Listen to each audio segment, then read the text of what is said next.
You're listening to Voice of Sayar Henry podcast. This is episode number 2 of season 4. Welcome to the show.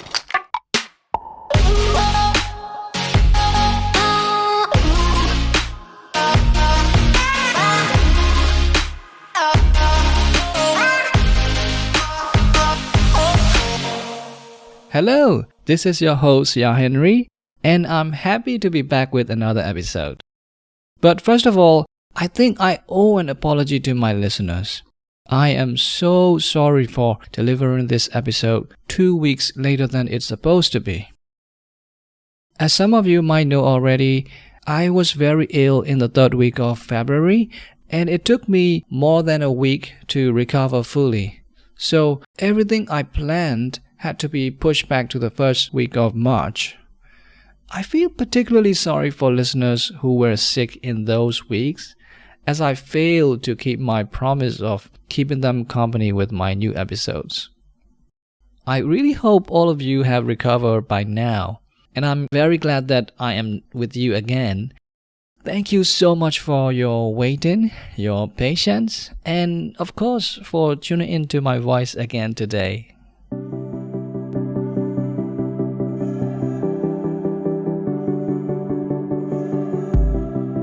This week, everybody seems to be talking about how our country is literally going dark because of frequent electricity blackouts all over the country.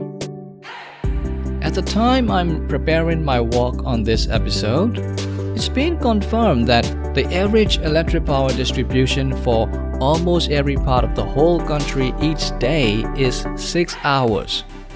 Not surprisingly, this causes negative consequences to every aspect of our life. If you own a business, your everyday operations will become more challenging. If you are a working professional, your productivity will decrease sharply. If you are a student, your learning goals will be disrupted.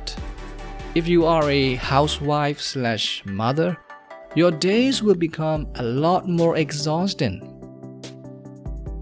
And on top of all that, if you are also fighting for democracy in any way that you can, things might suddenly become overwhelmingly depressing too.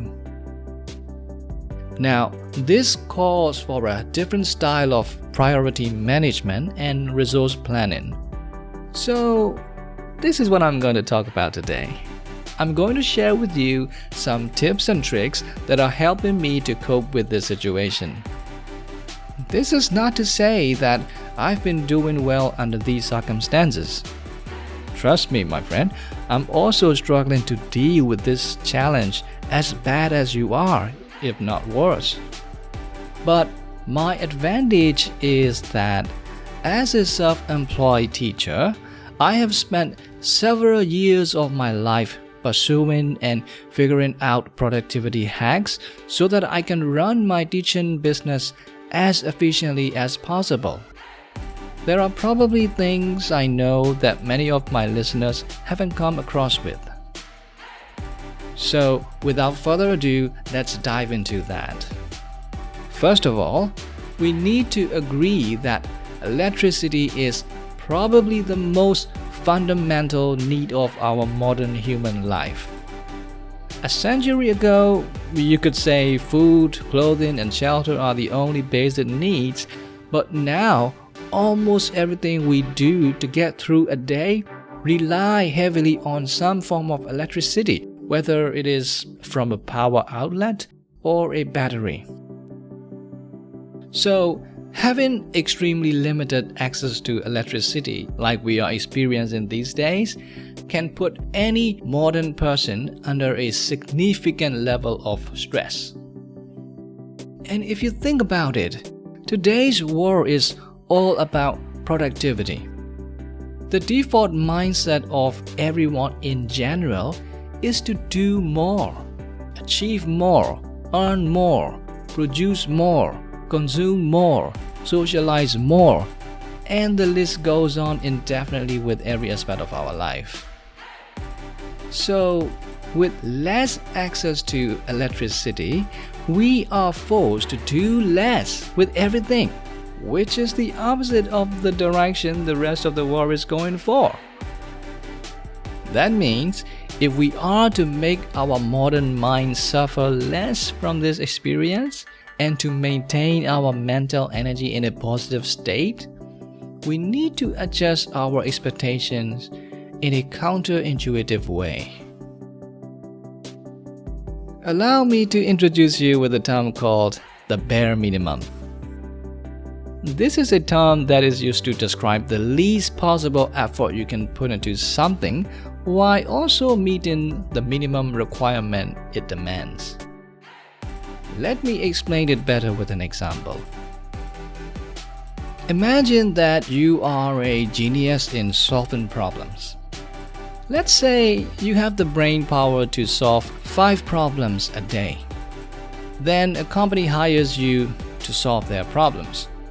The agreement is that you have to come up with solutions for at least 3 problems every day. As it is easy for you to take this offer, you agree to solve problems for them. Now, think about it. With your ability that can handle 5 problems a day, solving 3 problems each day is a piece of cake for you. So, on some days, you feel bored and you decide to tackle more than 3 problems. Your employer is impressed. Knowing what the employee is capable of, the boss decides to give you more problems to solve. They don't tell you it is compulsory to solve more, but they tell you that you can just solve 3 problems and pick up the remaining work the next day. Then they observe how you respond. Now, with more problems on the way, you decide to find solutions for more than 3 problems so that you don't have to work more the next day. That makes sense, right?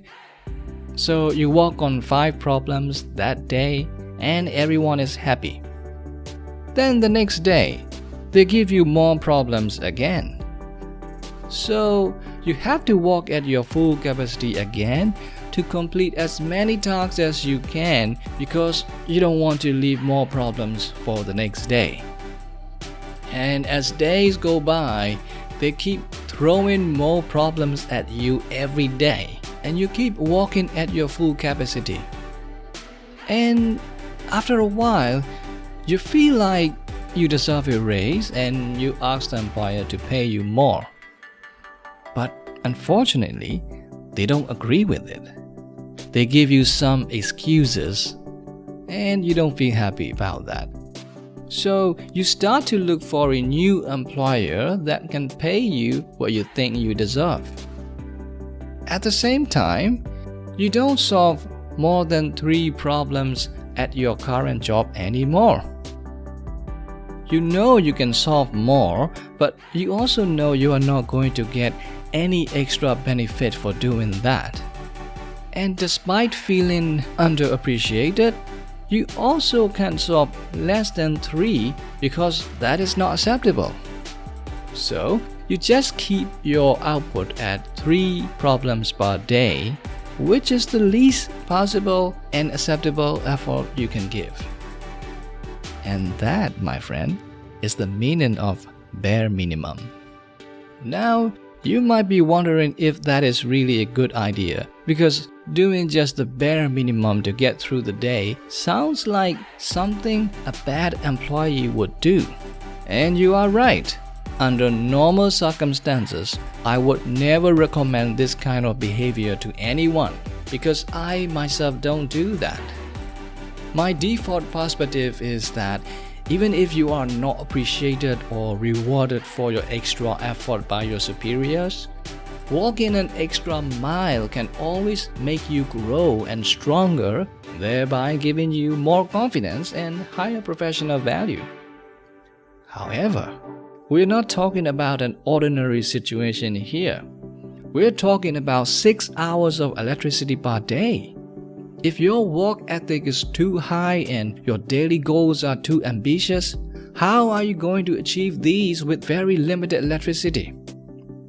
the higher your daily expectations are, the more frustration you will get.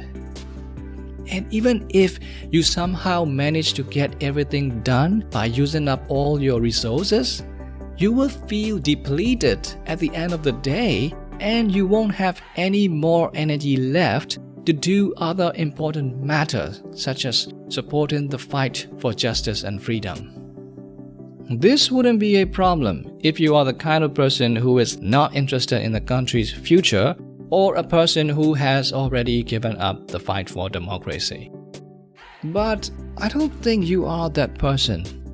I mean, listeners of my podcast are better than that. So guys, we need to look at these dark days from a different angle.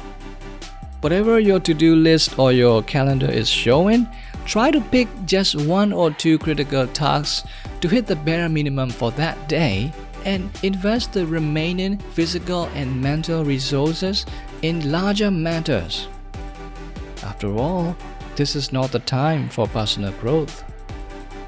This is the time for survival, justice, and freedom. And remember, my friends, we are trying to save a country here. We need every help we can get. So, let's put our head in the right game. And let's get through these dark days together. I will come back with another episode. Goodbye for now.